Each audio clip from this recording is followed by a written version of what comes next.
If you're a graphic design student or thinking about becoming one, this video is going to save you a lot of time and frustration. These are lessons that I wish I knew when I was a student, and things looking back I wish I would have done to set myself up for success post-grad. That sounds so dorky to say it. I graduated with a major in graphic design and a double minor in studio art and cinematography in 2022. And I kind of thought that when I graduated, I would get the first job that I applied to because I had a diploma. Duh. Girl, I didn't get like the first 50, 100. Follow some of these tips and tricks, and maybe you'll be set up better than I was. Tip number 1, get a really good internship. Even if you don't love it. Most schools will make you get an internship as a class credit anyways, but really take advantage of this. Don't take the first internship that you see. That's what I did. Look for one that if it turned into a full-time position, you could be excited about it. Try to find one maybe like in your niche, or something that you're interested in. Even if your internship doesn't turn into a full-time job, the work that you do for your internship will look great on your portfolio. Big name brand businesses often hire summer graphic design interns. Check out LinkedIn specifically for some really good opportunities, specifically paid opportunities. And you will already be a step ahead because you'll have like a name brand on your resume. I have seen some internships on LinkedIn that I'm like, I want to apply for those now. Having like immediately saying like I worked for, and then a recognizable brand is immediately like, oh, okay, girl, nice work. I took a free internship, which, if you can help it, don't do that. If the free internship or like unpaid internship, if it's not like going to be huge for you, like a huge opportunity for you, don't take it. Tip number 2, make good contacts with the other students in your classes. Graphic design is a small world, if that makes sense. And the people that you meet now can really help you later on in your career. They might even recommend you for jobs sometimes.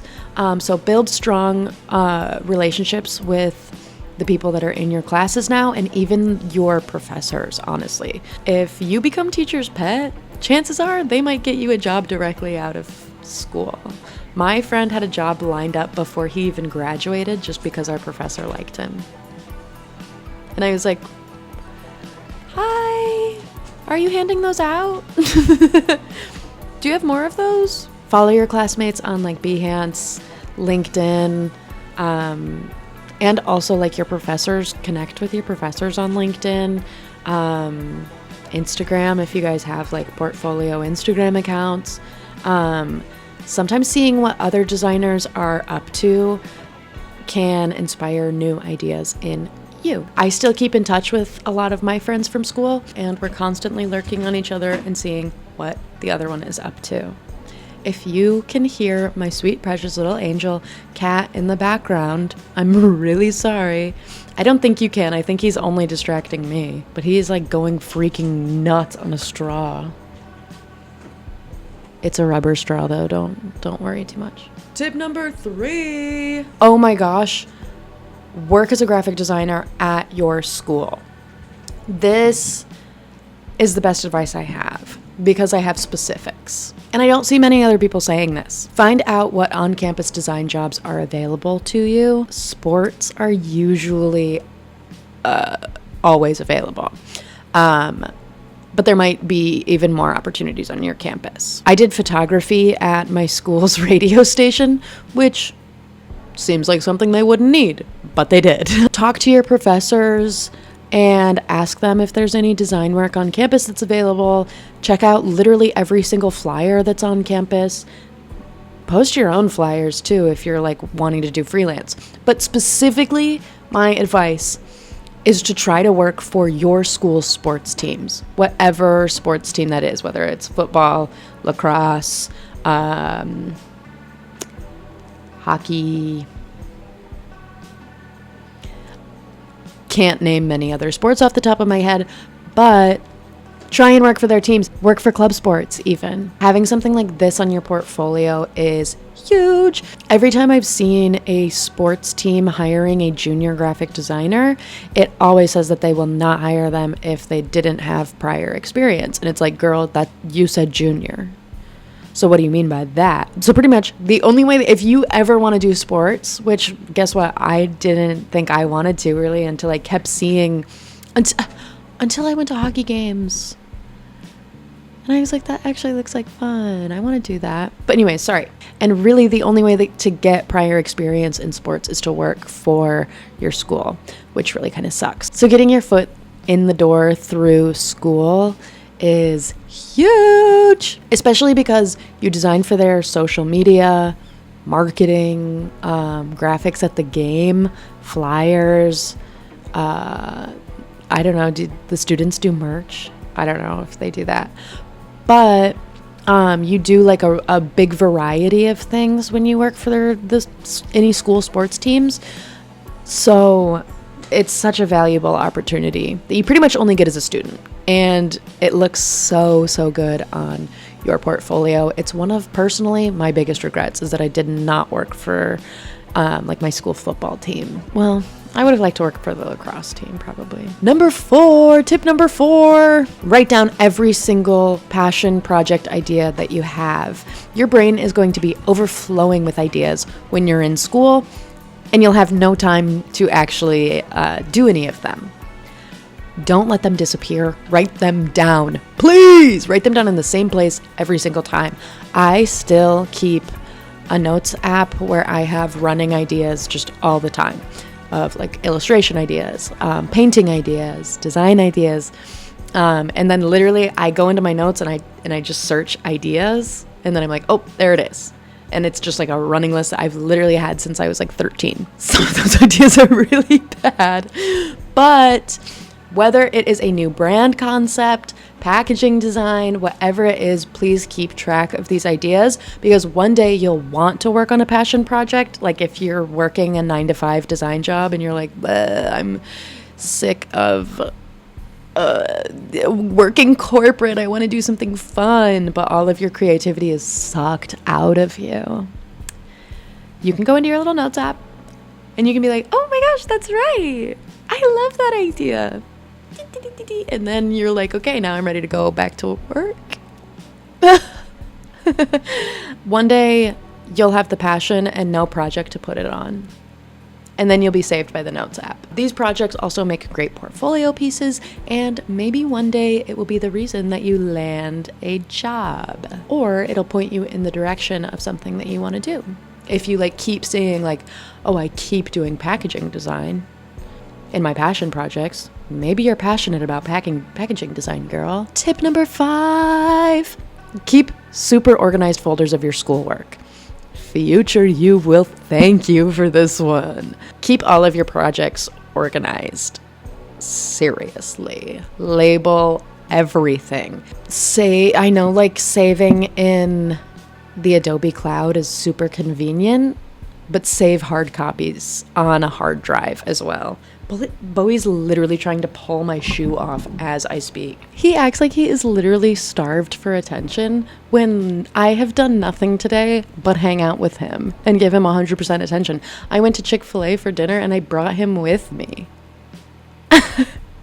And now I spend 10 minutes talking to myself and he's freaking out. He's my little freak. Okay, sorry. Back to the video. Seriously, label everything. What do you want? What do you want so bad? What do you need? Back up your files. Keep working files. I know it's so tempting to use the Adobe Cloud, but really save hard copies and save them on a hard drive. Get a hard drive. As a matter of fact, I will have a link to one in this description of this video. Get a hard drive, girl. Please, you need it. Keep all of your projects in there. Keep them organized by year, by project. I can even show how I organize all of my design work from like the past 5 years. When it's a time to apply for jobs later, you won't be scrambling to find old files. Plus, it will make posting your portfolio much easier and editing your portfolio and kind of like fine-tuning it to the different jobs that you apply for as well. Tip number 6, post on Behance and Instagram and maybe even Dribbble. I can make a video talking about some of the different like websites that you can post on. If you're not already posting your work online, start now. I don't know if every school does this, but when I was in school, every project we had to turn in through Behance. When we finished it, we had to make an entire Behance project, like file or case for it, and then send that link into our professor. And at the time it was really annoying and I hated it because I just wanted to stop looking at my projects. I didn't want to like organize it. I was over it. I didn't want to talk about these projects anymore. But looking back, I am so glad that we had to do that. Because I still use Behance. It's a really great portfolio tool. It's a really good way to show people what you're working on in like a simple way. Instagram. If you want to do freelance, I feel like unfortunately you need to use Instagram just so people know who like that you're a designer even. I hate using it. But it is a really good way of showing people that you're a designer, blah, blah, blah, blah, blah. I hate Instagram. I can't like pretend like I care. Number 7, get a summer job that helps your career. Get a summer job that helps your career.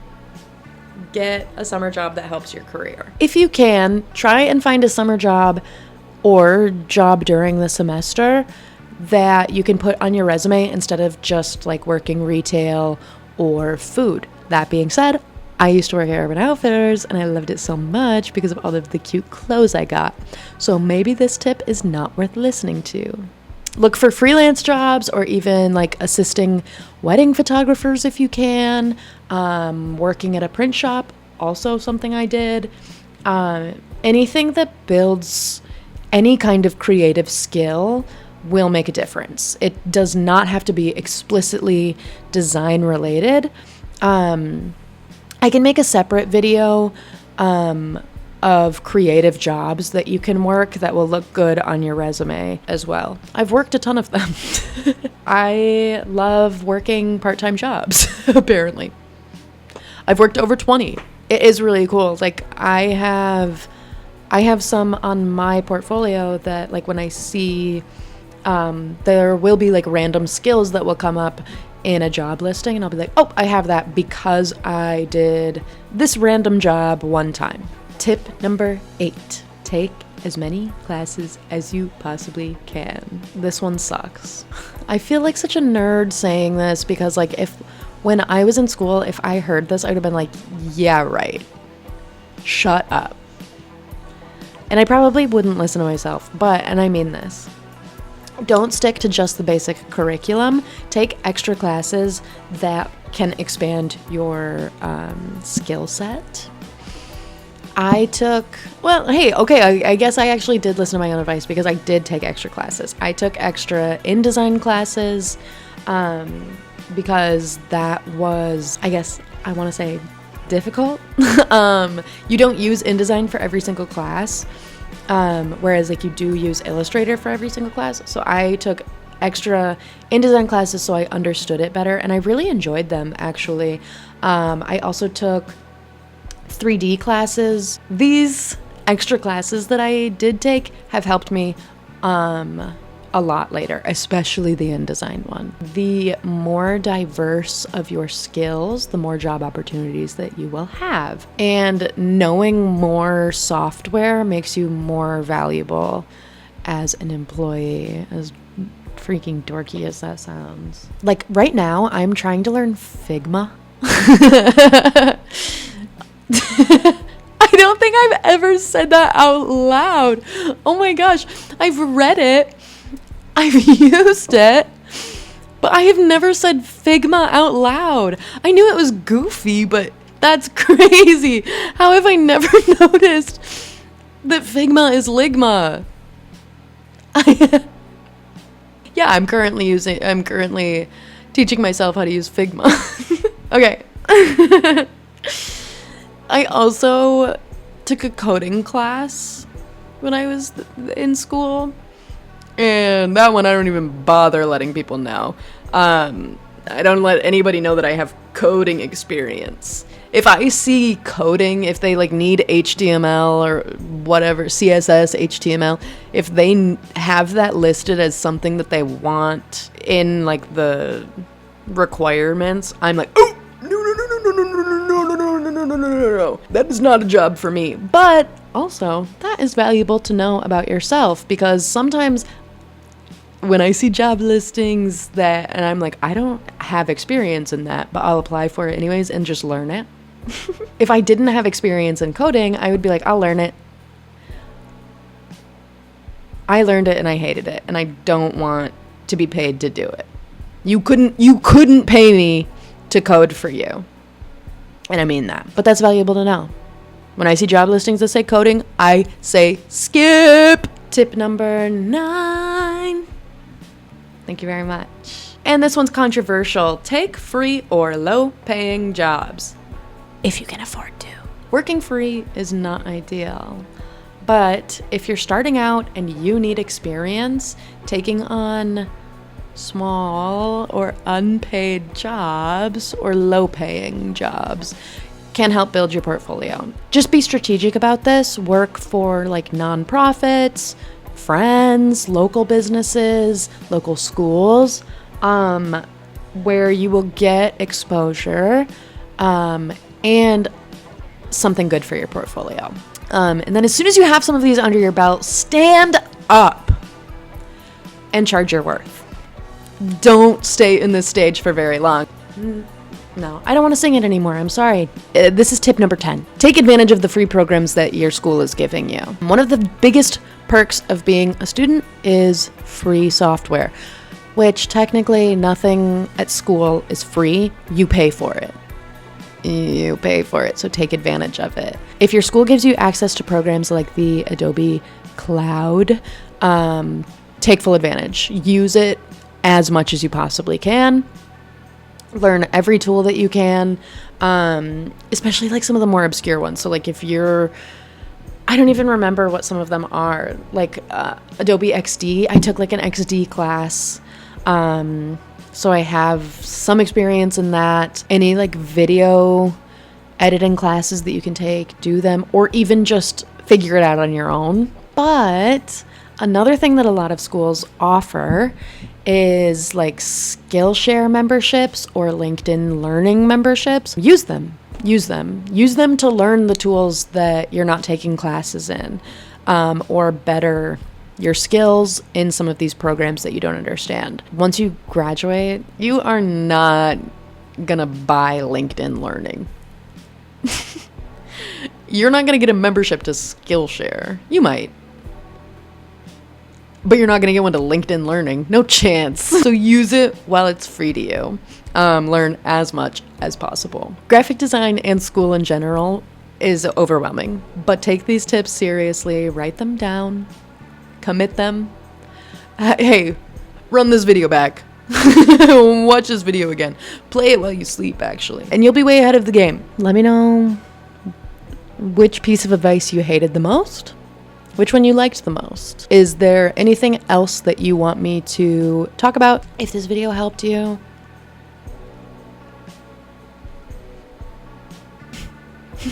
what do you think about that? Me groveling with like a little tin can. Please like this video, please. And also maybe you could subscribe.